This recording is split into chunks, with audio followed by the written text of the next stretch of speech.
যুক্তরাষ্ট্রে বাড়ির মালিক হওয়ার স্বপ্ন দিন দিন আরও ব্যয়বহুল হয়ে উঠছে।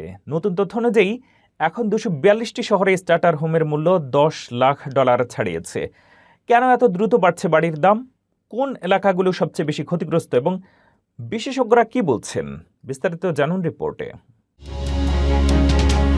যুক্তরাষ্ট্রে বাড়ির মালিক হওয়ার স্বপ্ন ক্রমেই কঠিন হয়ে উঠছে।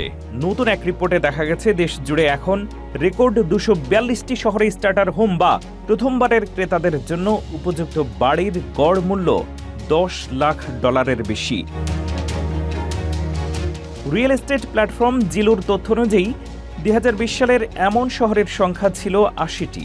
মাত্র কয়েক বছরের ব্যবধানে সেই সংখ্যা বেড়ে 3 গুণেরও বেশি হয়েছে।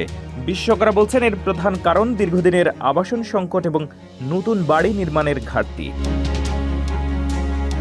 জিলোর সিনিয়র অর্থনীতিবিদ অর্ফ ডিভঙ্গি জানান, পর্যাপ্ত নতুন বাড়ি নির্মাণ না হওয়ায় বাজারের সব স্তরেই মূল্য বেড়েছে।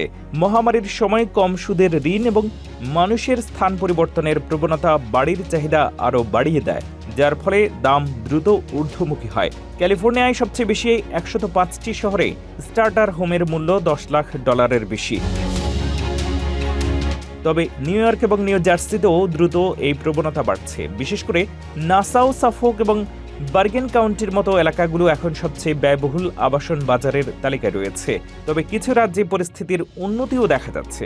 টেক্সাসের অস্টিন, সান অ্যান্টোনিও এবং ডালাসে নতুন আবাসন নির্মাণ বেড়ে যাওয়ায় বাড়ির দাম কিছুটা কমতে শুরু করেছে।